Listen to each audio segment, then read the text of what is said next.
karena laki-lakinya banyak persoalannya. Mari kita buka kajian ini dengan baca surah Al-Fatihah. Ya,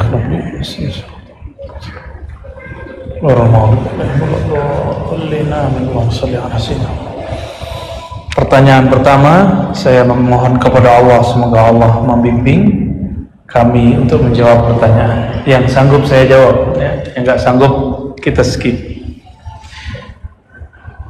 Dari Tina Majalaya, Buya mau tanya, apakah kita bisa mengetahui makom kita di hadapan Allah? Ini sudah kita bahas malam kemarin.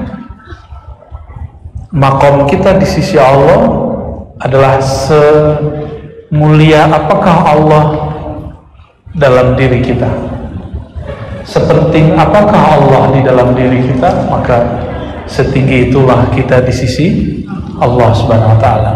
Dalilnya Sahih Bukhari, hadis qudsi, Allah Subhanahu wa taala berfirman, siapa yang datang kepadaku, man atani, siapa yang datang kepadaku masyian, berjalan, ataituhu harwalah, maka aku akan datang kepadanya dengan berlari. Jadi kalau kita berusaha membesarkan Allah di sini, Allah akan membesarkan kita. Sudah berapa kali nyebut nama Allah hari ini? Ribuan, alhamdulillah. Maka Allah akan sebut dikalikan 10 sampai 700 bahkan tak terhingga. Amin ya rabbal alamin. Tapi ada jalur pintas. Kalau orang zikir ada khusyuk, ada tidak khusyuk. Yang paling dekat kepada Rasulullah siapa? Kepada Allah siapa? Rasulullah. Maka bersolawatlah kepada Rasulullah. Orang-orang yang nama Rasulullah bertahta di kalbunya, maka dia dengan Allah cuma satu sosok. Jarak dia kepada Allah cuma satu sosok, tapi sosok ini mencakup ilmu alam semesta. Itulah baginda Nabi Muhammad sallallahu alaihi wasallam.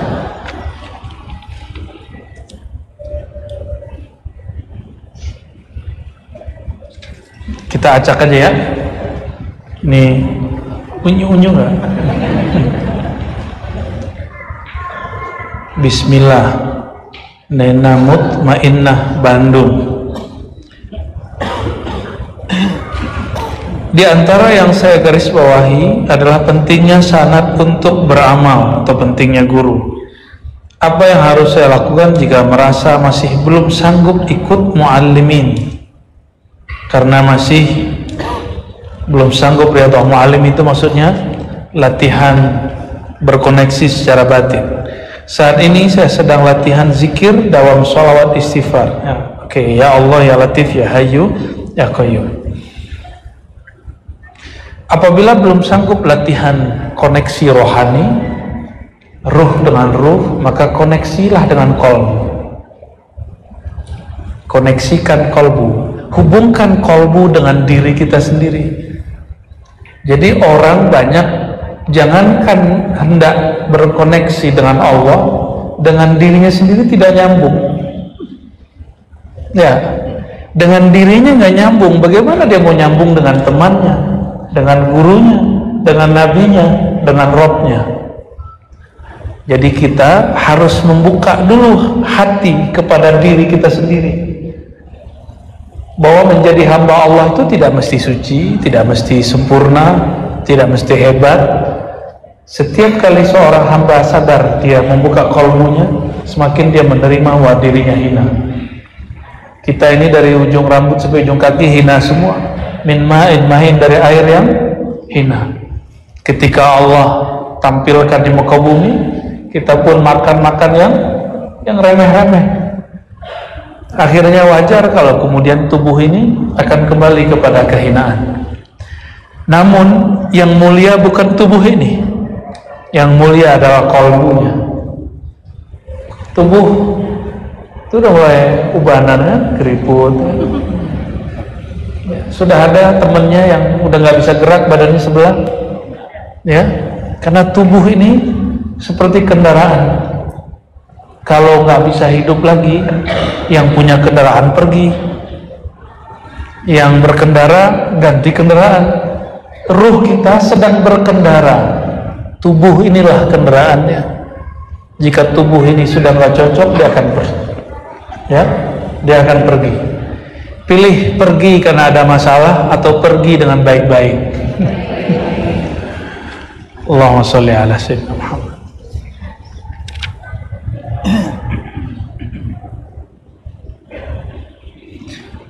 Oh, ini tentang soal jamaah.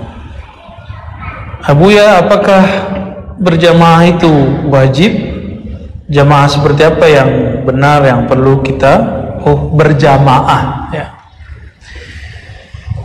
Ada hadis Nabi yang coba dalam bahasa kasarnya diperkosa oleh kelompok tertentu.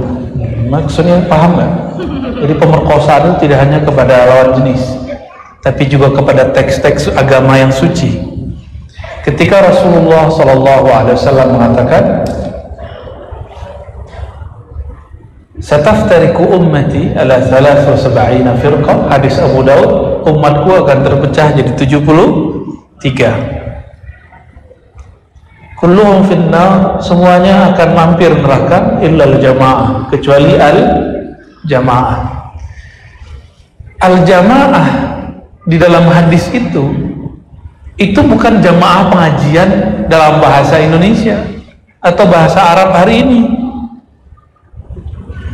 Al-jamaah di situ artinya adalah jamaatul muslimin, umat Islam, gabung dengan umat Islam yang mayoritas. Sekarang yang mayoritas dan dari dulu siapa? Ahlus sunnah wal jamaah. Dari dulu sampai hari ini, alhamdulillah, mereka hendak mencoba untuk memadamkan api Ahlus Sunnah, lalu mengatakan bahwa akidah Ahlus Sunnah Imam Asy'ari bukanlah akidah Nabi. Kita akidahnya akidah Nabi. Kita ceklah, Nabi tidak pernah bagi-bagi tauhid ya. Lalu dia bagi tauhid. Secara keilmuan itu sah-sah saja, nggak ada masalah. Tapi kalau dia mengatakan inilah akidah Nabi, sepertinya dia pernah ketemu Nabi Sallallahu Alaihi Wasallam. Enggak. Kita hanya bertemu Nabi melalui silsilah guru kita kepada Rasulullah Sallallahu Alaihi Wasallam. Ilmu hadis itu ilmu ngecek orang bohong. Dia ngaku ketemu syekh, ternyata nggak ketemu. Itu namanya kazzab, pembohong. Dia ngaku berguru kepada fulan, tapi sebenarnya dia tidak semasa, disebut dengan kadzdzab. Bahkan Imam Ahmad bin Hanbal menyebutnya dengan dajjal. Jadi dajjal itu ada dajjal besar, ada dajjal teri. Dajjal teri itu yang ngaku langsung ketemu orang, padahal dia nggak ketemu. Dan orang-orang yang mengatakan langsung berguru kepada Rasulullah, itu dalam ilmu hadis disebut kadzdzab, hati-hati, pembohong. Nggak mungkin. Kita langsung saja kepada Quran. Al-Quran yang antum baca hari ini itu ada silsilahnya. Itu namanya qiraah Asim. Apa nama qiraahnya? Qiraah itu mazhab bacaan Quran. Jadi Quran itu ada mazhabnya. Kenapa ada imam yang menjaharkan basmalah, ada yang tidak?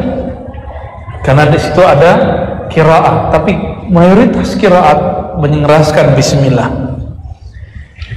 Kalau kita asim, itu sebenarnya cara baca Fatihahnya siratal ladzina an'amta alaihim, itu dilanjut, nggak boleh berhenti secara ilmu tajwid. Tapi kebanyakan orang Indonesia nggak belajar tajwid dari orang yang mengikuti qiraah asim, akhirnya berhenti di situ. Nah, ini contoh bahwa baca Quran ada mazhabnya. Ada mazhabnya baca Quran itu. Namanya qiraah Imam Ibnu Katsir, Imam Asim, Imam Kisai. Ya. Jadi mesti berguru. Ya. Carilah guru yang ahlu sunnah, itu yang disebut berjamaah. Guru ini dia punya guru, bukan orang yang langsung mengatakan kita langsung saja kepada Rasulullah sallallahu alaihi wasallam. Yang boleh kepada Rasulullah langsung itu cuma ruhaniyah. Ruh ini tidak pernah mati, Allah kekalkan. Ruh Sayyidina Muhammad sallallahu alaihi wasallam tidak pernah mati, maka ruhaniyah kita dapat berjumpa ruhaniyah Rasulullah sallallahu alaihi wasallam. Tapi secara keilmuan ketemu fisik nggak mungkin, tidak mungkin. Jadi berjamaah itu wajib, maksudnya jamaah orang Islam ya.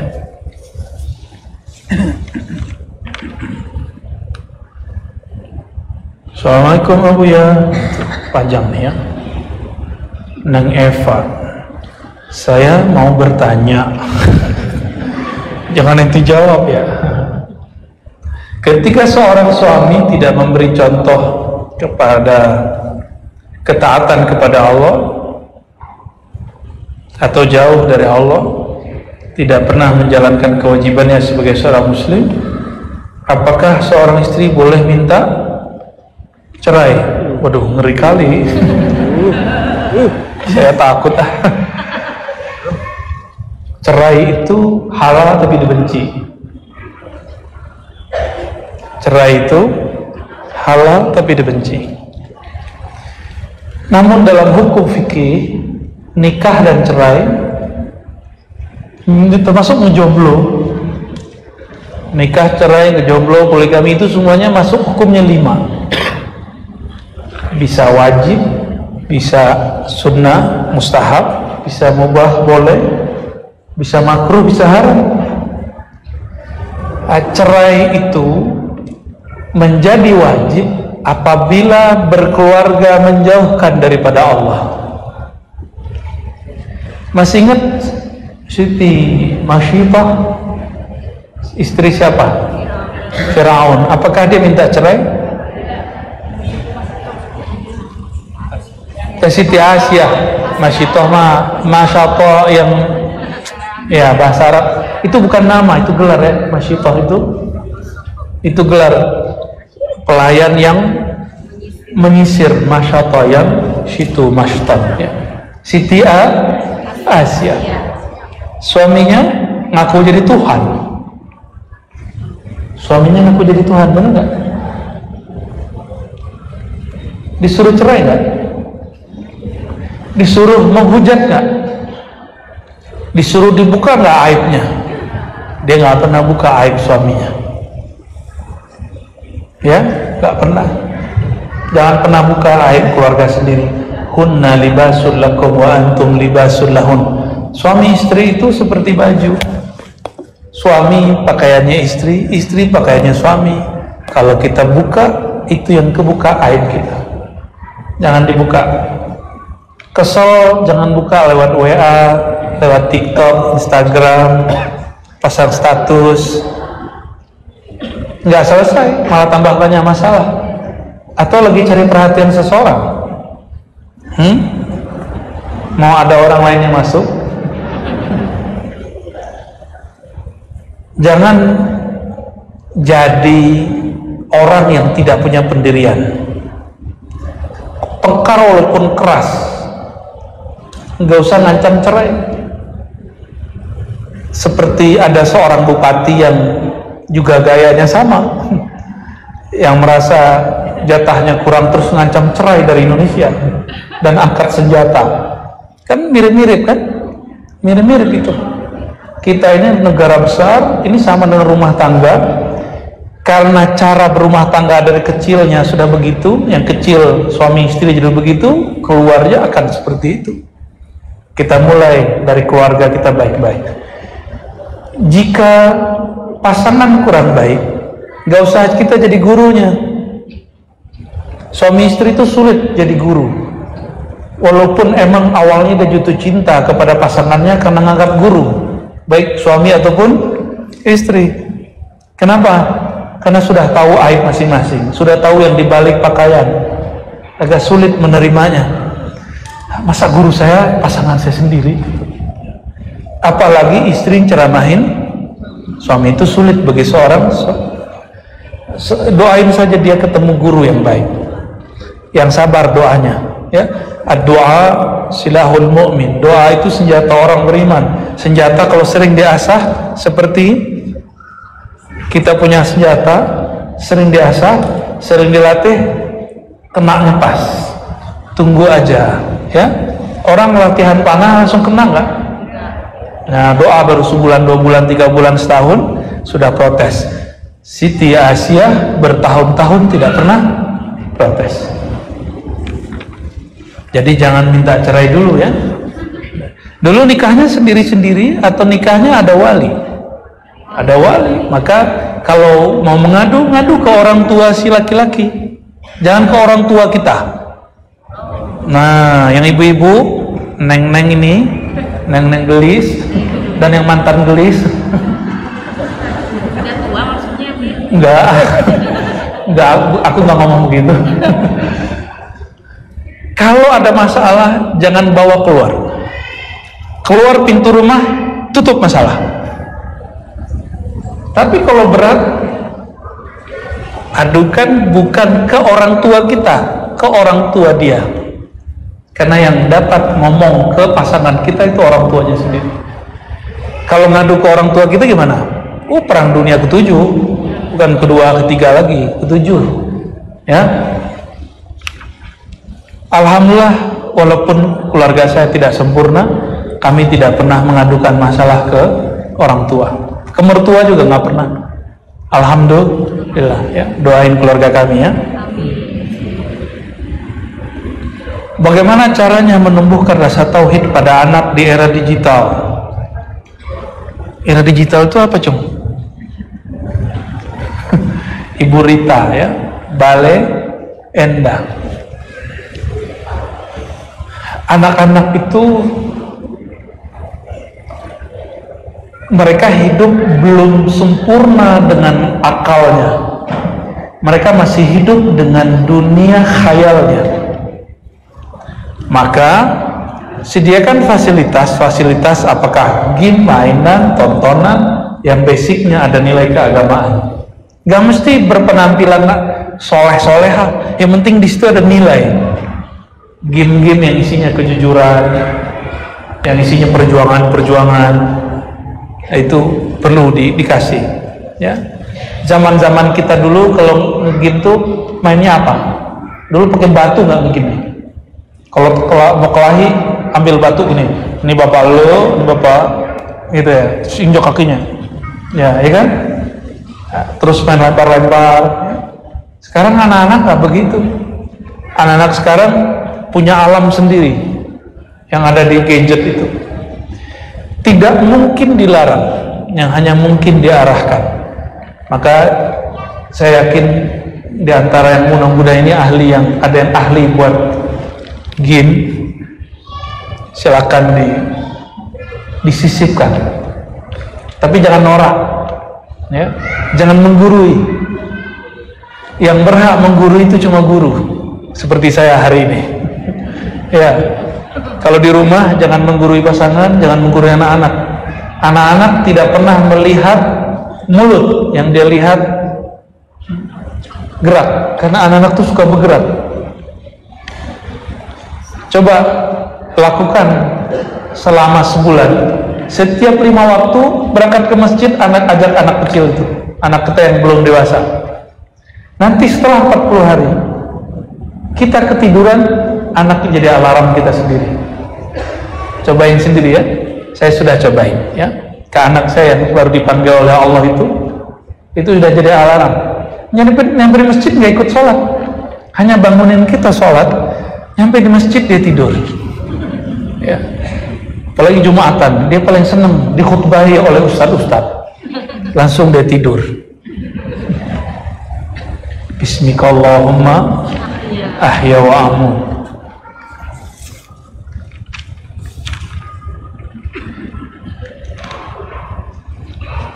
Ini pertanyaannya juga mulai ngeri nih. Jauh, saya baru dari sini, Brebes, Musofa. Ini perempuan atau laki-laki? Laki, ya? Assalamualaikum, bagaimana caranya menyatukan ruh dan jasad? Nggak bisa. Ruh tidak pernah nyatu dengan jasad, apalagi Allah dengan makhluk. Ya, Allah tidak pernah menyatu dengan makhluk. Yang ada itu hanyalah bagaimana cara mengimbangi gerak ruh yang cepat dengan leleknya tubuh ini. Tubuh ini mau ke bawah, ruh itu mau naik.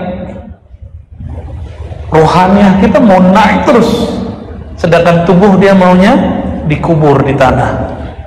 Makanya males kalau tahajud jam 3, apalagi di Bandung, dingin atau dingin? Ya, gimana? Kuat nggak tahajudnya? Coba aja di Jakarta, kalau emang masalahnya dingin, di Jakarta paling ngorok juga. Nggak ada alasannya dingin ataupun panas masalah orang tahajud. Itu masalahnya ruhnya seimbangkah gerakannya dengan fisiknya. Maka cara mengimbangi antara ruh dan jasad, ruh itu beri makanannya, jasad itu beri mainannya. Mainannya ruh, makanannya ruh adalah ma'rifatullah, ilmu, bukan gerak. Mohon maaf, bukan wiridan. Ruh itu dia hanya mau mengenal dekat. Yang menyebut berwirid itu tubuh, yang berkaitan dengan jiwa badan, baru bisa nyatu. Jiwa dan badan itu nyatu. Jiwa ini dia perlu diwiridkan, diajak puasa. Itu caranya. Ini contoh. Kata baginda Rasulullah SAW, atwalun nas jaw'an yawmal qiyamah aksaruhum syaba'an fid dunya. Orang yang paling enak nanti di akhirat, nggak lapar.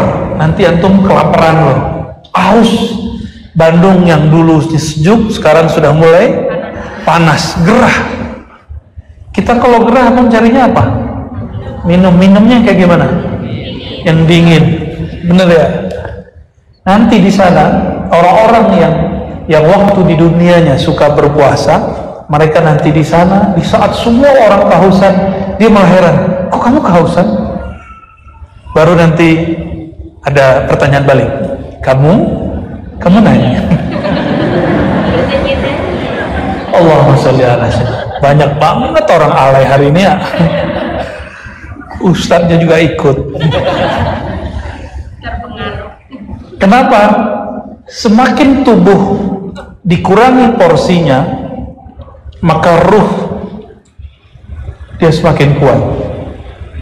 Jadi latih ruh di sini, di sana nanti dia kuat, enak. Mau ngelatih? Ya.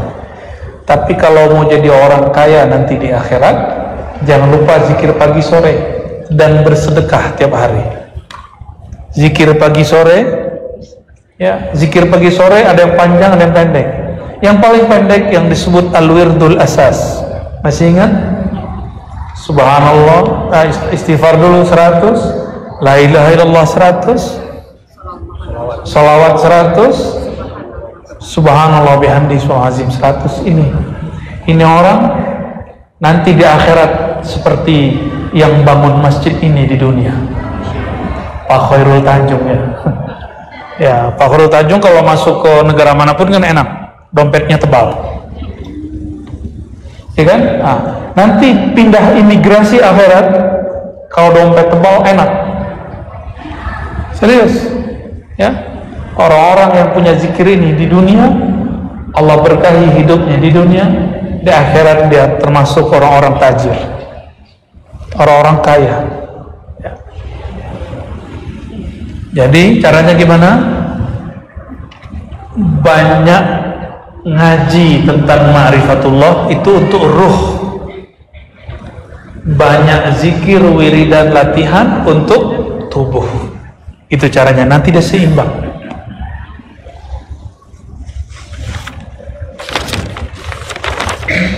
Ida F gitu bacanya. Bagaimana cara menjaga istiqomah dalam ibadah? Cara istiqomah itu bahasa Arab berusaha untuk stabil. Istiqomah. Maka orang istiqomah itu bukan malaikat. Orang istiqomah itu bukan yang setiap jam 2:30 dia bangun, bukan. Orang istiqomah itu orang yang berusaha untuk dawam beramal. Jika ketinggalan, dia ganti secepatnya. Itu yang disebut istiqomah. Kalau sudah stabil, orangnya disebut ahlul karamah. Jadi siapakah yang disebut orang keramat? Orang yang istiqomah. Kalau ngeliat debus kan udah biasa, dibacok nggak apa-apa, dibakar nggak apa-apa, makan beling nggak apa-apa, ya kan? Coba kasih bom, mati juga tuh. Tapi ada keramat yang lebih hebat daripada debus. Di saat orang tertidur, dia bangun. Di saat orang lalai, nonton TV, nonton YouTube, dia zikir pagi sore. Di saat orang asik main-main, dia malah ngaji. Orang begini lebih sakti daripada orang yang debus. Jadi nggak usah khawatir ya. Latihan istiqomah, ketinggalan qadha. Apakah Rasulullah SAW pernah ketinggalan suatu amalan? Pernah. Nabi SAW karena ngurusin umat dan istrinya 11, maka beliau pernah ketiduran, bangunnya baru ketika iqamah. Muazin iqamah, beliau baru bangun. Dan pernah satu kali Nabi SAW masuk masjid, mau masuk keluar lagi, beliau ternyata kelelahan dan masih dalam keadaan junub. Lalu beliau masuk dan mandi. Jadi sekelas Nabi SAW pernah ketiduran, tapi setelah subuh beliau langsung sholat sunnah 2 rakaat. Ada nggak sholat rawatib setelah subuh? Ya ada. Itu namanya sholat qadha. Sholat sunatnya di qadha. Kita wajib aja nggak di qadha, masih beban aja kan. Dulu nggak pernah sholat, terus nggak mau qadha kan, sekarang maunya dapat diskon terus, generasi diskon.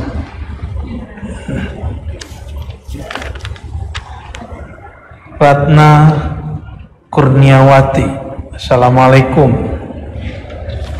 Waalaikumsalam. Izin belajar menata hati. Apa nih? Kenapa hati seperti bolak-balik seperti air mendidih? Air mendidih itu bolak-balik atau loncat-loncat? Apa makna hati kecil? Oke, Burana atau Teh Ratna ya. Hati itu bukan seperti air mendidih, tapi seperti, pernah lihat apa namanya, kincir yang begini tuh putar tuh, kincir air. Jadi berubah gitu terus. Jadi kolbu polanya sudah jelas, dia seperti itu.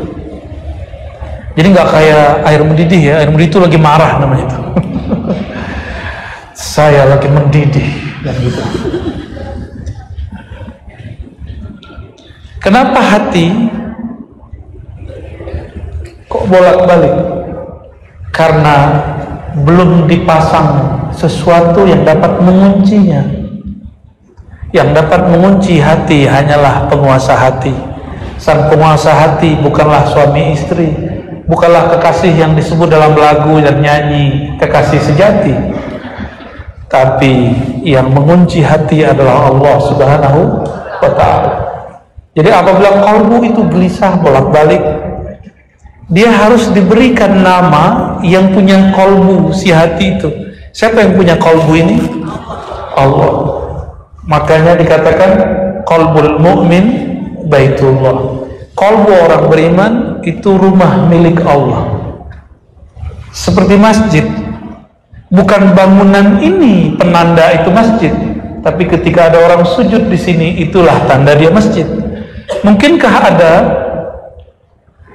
sudah pernah lihat bekas gereja jadi masjid? Bentuknya seperti gereja, tapi dia tempat sholat Jumat. Maka bukan kubah itulah yang disebut masjid, bukan kaligrafi. Ini budaya orang bikin masjid. Masjid itu tempat mengingat Allah. Maka ada masjid yang zahir, ada masjid di dalam diri, namanya qalbu. Orang-orang yang disebut berniat, itu artinya dia sedang menyalakan nama Allah di dalam qalbunya. Itu yang disebut berniat. Jadi kenapa sholat, zikir, hati masih melayang kemana-mana? Karena nama Allah belum dimasukkan ke dalam qalbu ketika hendak bertakbir. Belajar zikir qalbu ya. Di Bandung dan sekitar dulu banyak ahli zikir. Walaupun sekarang zikir-zikir ini sudah mulai ada yang membid'ahkan. Udahlah, saya udah males bahas-bahas bid'ah, udah khatam. Ya. Sebelum pandemi udah khatam. Udah jarang bahas bid'ah. Sekarang kalau ada orang ngundang minta bahas bid'ah, saya kirim orang lain. Udah mau, udah males. Ya. Apa? Aduh, ngeri kali kan? Akan ngeri kali. Allahumma sholli ala sayyidina Muhammad. Karena qalbu belum kuat, maka duduklah bersama orang yang kuat qalbunya. Tapi ingat, guru bukanlah nabi. Maka jangan pernah kultuskan guru, jangan pernah anggap guru itu suci. Satu saat jika antum melihat guru itu diuji dengan kesalahan, jadi ujiannya guru itu kesalahan. Dia salah, dia berdosa, dia salah adab, itu ujiannya guru. Murid sedang diuji, apakah dia tetap berguru atau dia kemudian meninggalkan atau bahkan berkhianat kepada gurunya. Masa sih ustadz begitu? Pernah ngomong begitu? Berarti kita menempatkan ustadz seperti malaikat atau nabi. Itu gak fair. Guru itu masih manusia, jadikan dia manusia ya. Yang di depan nih, ini masih ada waktunya.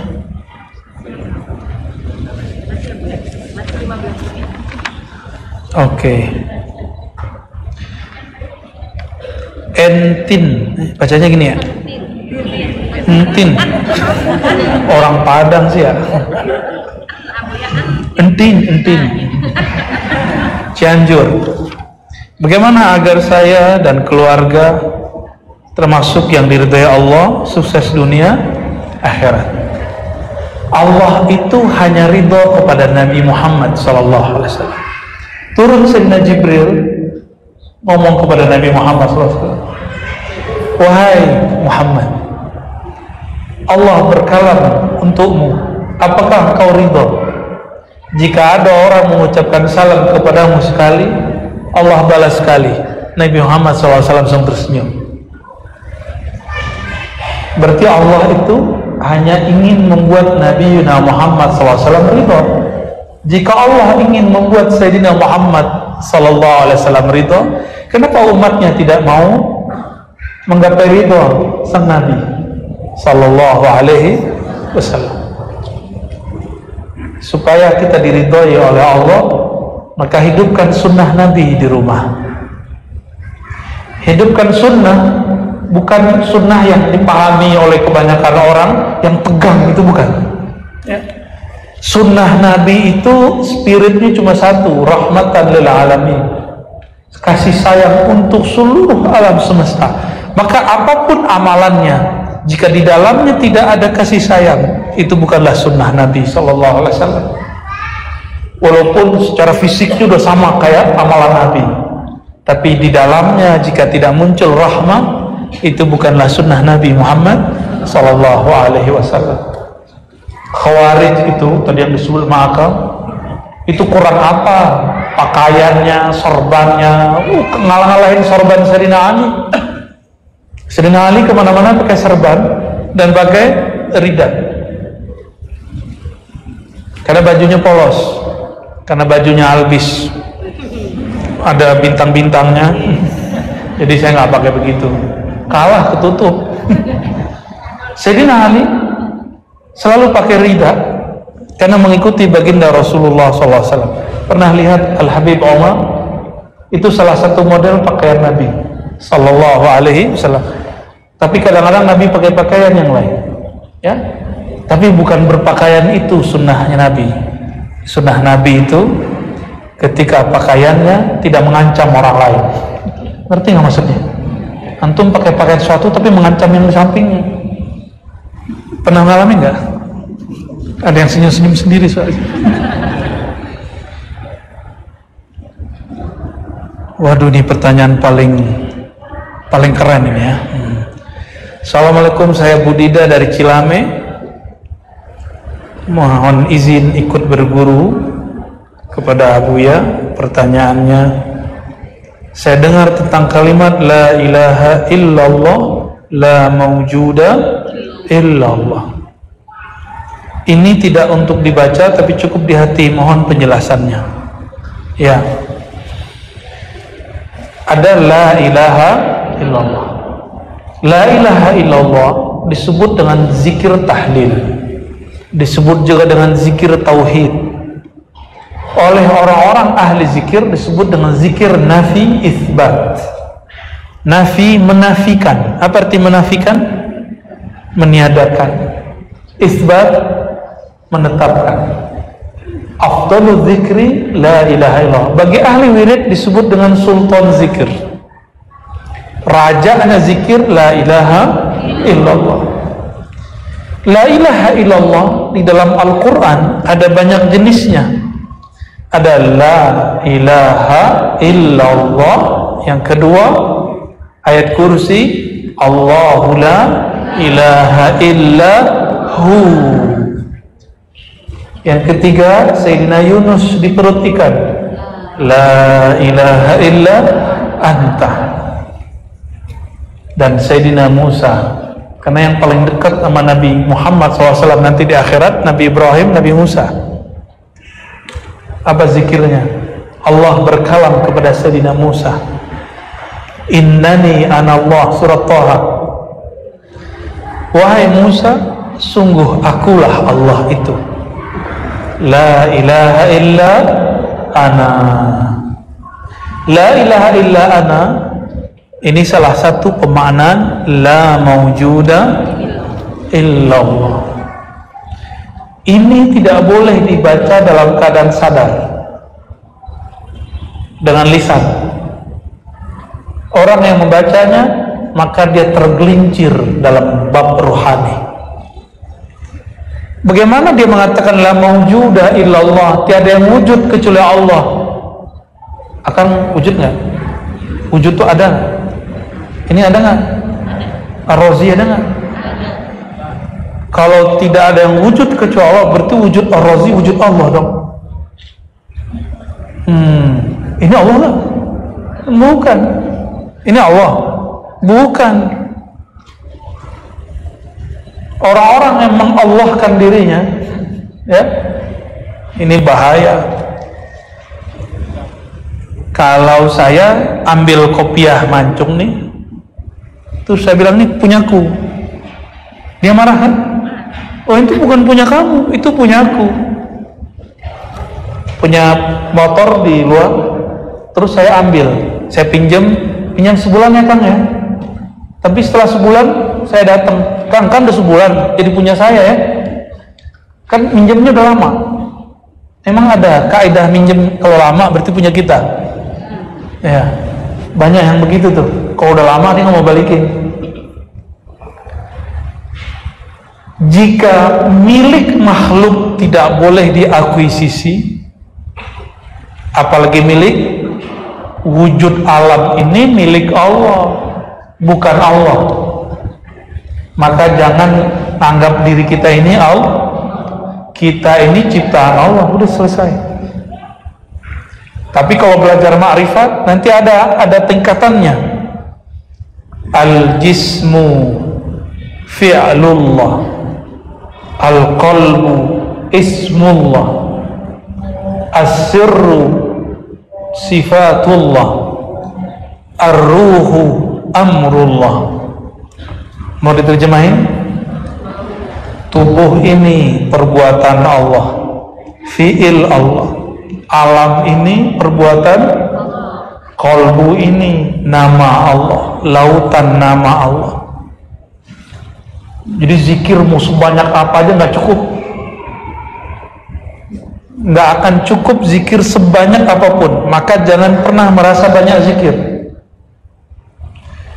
Yang ketiga, as-sirru, sir rahasia yang ada di dalam diri disebut dengan sifatullah, tempat Allah memancarkan sifatnya. Waruhu amrullah, sedangkan ruh adalah rahasia Allah. Jangan sebut zat Allah. Di sini kelirunya orang belajar ma'rifatullah, disebut ruhnya zat Allah. Akhirnya dia jadi Tuhan. Ini ngelewatin Fir'aun. Kecuali dia sedang mabuk bertuhan, disebut dengan sakar atau al-mahwu wal fana, orang yang sedang fana dalam cahaya Allah Subhanahu wa taala. Maka orang-orang seperti ini dimaklumi, seperti Syekh Siti Jenar, Al-Hallaj. Namun karena mabuknya sudah sampai semerbak keluar, wali-wali yang mengerti bahaya ini mesti eksekusi mereka, meskipun sebenarnya ada cara lain. Wallahu alam, itulah nasib mereka, ya. Jadi tidak boleh baca la maujuda kecuali ditambahkan bihaqqin, la maujuda bihaqqin illallah. Tidak ada yang wujud secara hakiki, maksudnya yang dia ada dengan dirinya sendiri. Kita ada bukan dengan diri kita sendiri. Ini kajian akidah, bukan kajian tasawuf. Kita ada karena diciptakan. Maka kita sebut la maujuda bihaqqin illallah. Nah, dan bocoran terakhir, kali ini pertanyaan terakhir yang nggak mungkin saya bacakan semua. Imam Al-Ghazali dalam kitab Ihya Ulumuddin jilid keempat tentang kitab tawakkul wa tauhid, beliau menyebutkan tingkatan orang baca la ilaha illallah. Pertama, la ilaha illallah tauhid orang munafik. Lidah baca la ilaha illallah, hatinya kemana-mana, ya. Allah kok diteriak-teriakin? Tuh, ada yang ngomong gitu nggak? Allah mah nggak tuli, ngapain diteriak-teriakin? Tuh, hati-hati yang ngomong begitu tuh, ya. Nabi sebut orang begitu munafik. Ketika ada orang berzikir keras, lalu orang munafik di Madinah mengatakan, ya Rasulullah, itu orang munafik tuh. Apa kata beliau kepada Sayyidina Umar dan lainnya? Uzkurullah hatta yaqulul munafiqun majnun muraun. Zikirlah kamu sampai orang mengira, orang-orang munafik mengira kamu riya.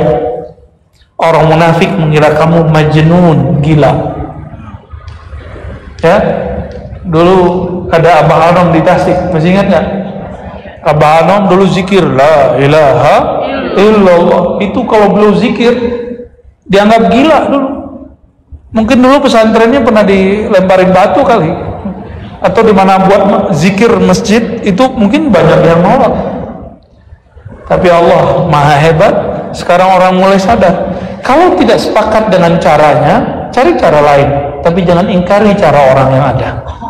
Oke? Terus level 2, level orang mukmin biasa. Ini wali umum. Wali umum ini semua orang beriman. Walinya bisa dipecat. Wali kota bisa dipecat nggak? Ada masa jabatannya nggak? Wali umum apa lagi? Makanya ada orang mantan beriman tuh ada. Imannya belum masuk ke dalam qalbu, baru di mulutnya.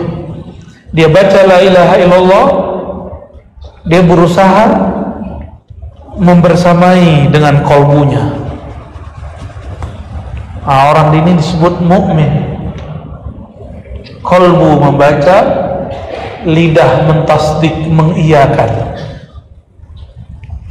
Tapi karena pakai pikiran susah khusyuk. Inilah keluhan kebanyakan jamaah karena zikirnya pakai pikiran. Zikir nggak pakai fikir, zikir pakai kolbu. Kolbu itu zauk rasa, bukan pertanyaan. Jadi kalau ini dia bertanya, gimana kalau dia bertanya? Pasti banyak. Kenapa begini? Kenapa begitu? Kenapa begini? Kenapa begitu?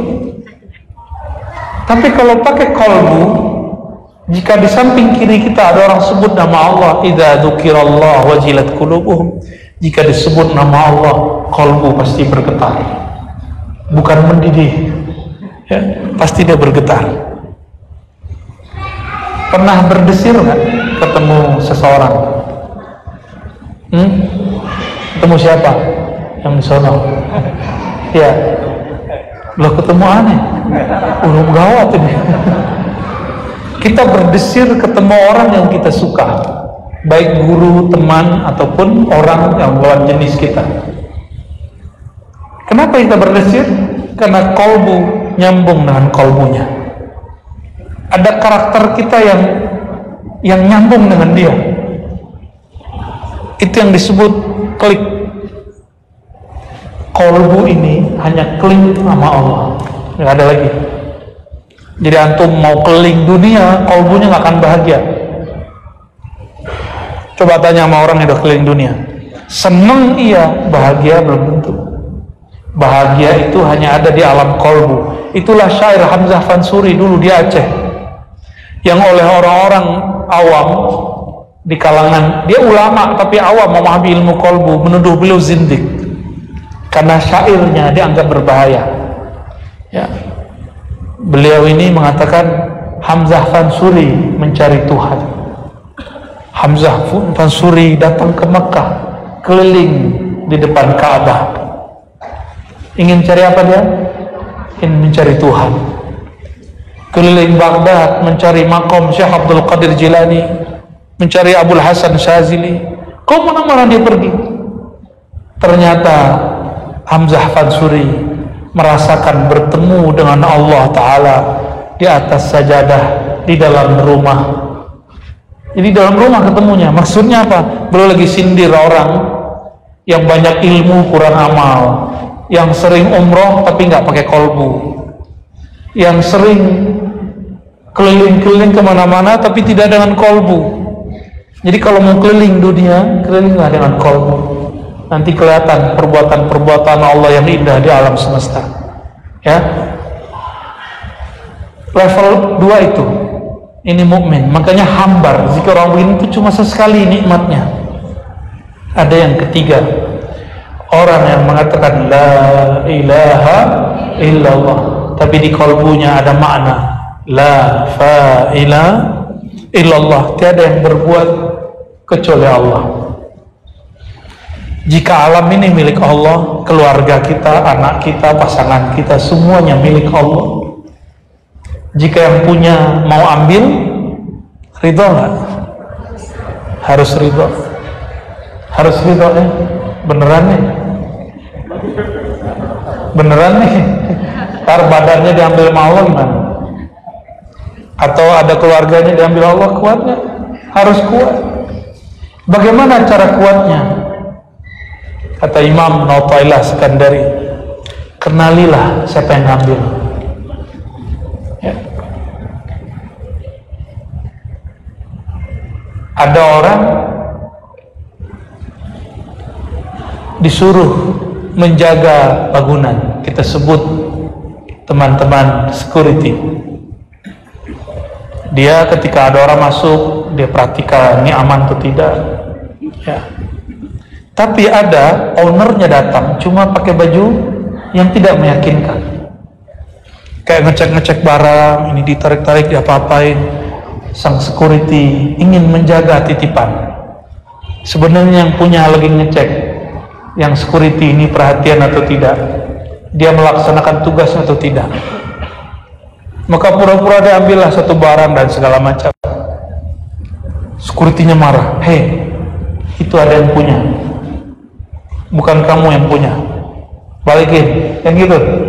Benar nggak? Itu karena dia tidak kenal ternyata orang ini yang punya. Benar ya? Teman-teman security itu banyak jasanya, tapi mereka terhijab oleh pakaian sama kendaraan. Benar nggak? Kalau datang pakai motor butut, gak diloleh sama dia. Pakai mobil biasa, oh parkir sono, lu parkir sono. Tapi kalau mobilnya di atas 500 juta, silakan Pak, ya kan? Itu hijabnya security. Tapi kita sampaikan, kita ini kan menganggap kita ini orang yang mengamankan diri, security diri sendiri. Tapi ingat, ini bukan punya kita. Jika yang punya nanti mau ambil, kita nggak kenal, nanti tarik-tarikan. Itulah yang disebut dengan sakaratul maut. Jiwanya masih mau di sini, ruhnya mau diambil. Itulah sebabnya kenapa ada orang mati begini terus, karena tarik menarik. Tapi jika dia sudah tahu siapa yang jemput, bahwa yang jemput adalah yang punya tubuh ini, ruh ini, malah dia ngundang, kapan kamu mau datang? Imam Bukhari ngundang malaikat maut. Dia doa, ya Rabb, aku sudah tidak sanggup dikejar-kejar oleh pemerintah yang zalim. Dulu emang zalim beneran. Imam Bukhari diundang ke istana, nggak mau. Diundang tiap hari private ngajar anaknya ilmu hadis. Hadis itu adabnya murid datang ke guru. Maka dia bilang, wahai Tuan Raja, jika engkau anakmu mau jadi ahli hadis, suruh dia datang ke masjidku. Tersinggung rajanya, maka dia diancam bunuh. Jadi bukan, kalau di Indonesia kan ceramah hujat-hujat pemerintah juga masih hidup tuh kiainya. Ya, di Bandung waktu 2016 sampai 19 kiainya masih hidup kan? Yang gebrak-gebrak mimbar, ya, yang kampanye di atas mimbar, tuh karena menghinakan mimbar dengan politik-politik kekerasan. Walaupun bawa nama Islam, maka Allah tidak menangkan kita. Itu sebabnya saya nggak pernah kampanye di mimbar. Saya nggak pernah menjadikan agama itu kendaraan politik, walaupun saya mendukung seseorang. Tapi kita nggak pernah memisahkan agama dengan politik. Politik pisah dari agama, politikus menjadi tikus. Tapi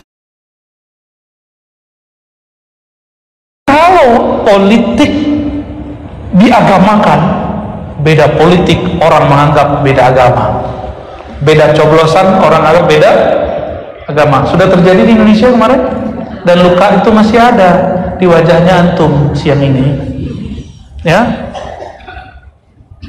Yang dicoblos sudah jadi menteri kan?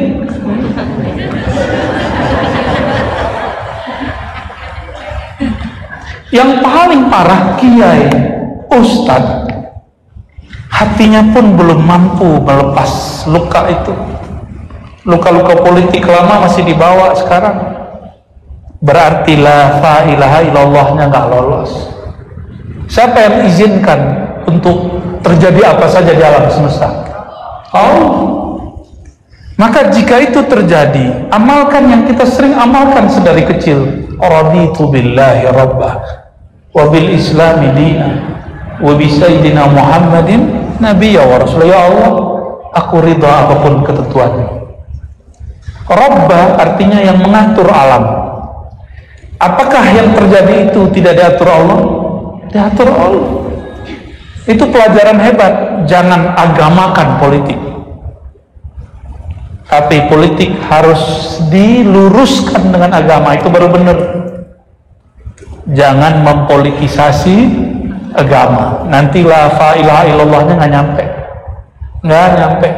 Orang-orang begitu tidak akan menikmati zikir la ilaha illallah, nggak akan menikmati, ya. Dan paling tinggi kata beliau sesuai yang ditanyakan Imam Ghazali, jika orang itu sampai kepada makom fana, hilang kesadaran dirinya, Allah nanti mengenalkan dirinya kepada orang itu. Jadi kita kalau sudah habis ego kita di hadapan Allah, kalau masih bawa kepentingan diri, bawa amalan, bawa pahala, bawa hajat kepada Allah, itu nggak nyampe ke makom ini. Apalagi zikir supaya ini supaya itu, nggak nyampe di sini, gelisah terus hidupnya. Orang yang telah habis kediriannya, keegoannya, barulah dia sah mengatakan la mawjuda bihaqqin illallah, tiada yang sebenar-benarnya wujud kecuali Allah. Oleh karenanya membaca ini dalam keadaan sadar tidak diperkenankan kecuali untuk menjelaskan makna. Ya, khawatir nanti ngaku jadi Tuhan. Ya, barangkali itu sudah jam 10, 3 lewat 10. Apa ini? Waduh, gimana nih? Udah, Buya maaf, mengenai ma'rifat yang bisa dipahami oleh semua lapisan umat, praktis sederhana. La ilaha illallah. Dah, ma'rifat saya nggak keluar dari la ilaha illallah. Mungkin bahasanya yang perlu disederhanakan. Sulit nggak memahami bahasa saya? Bisa? Karena ada kiai protes nih, ya.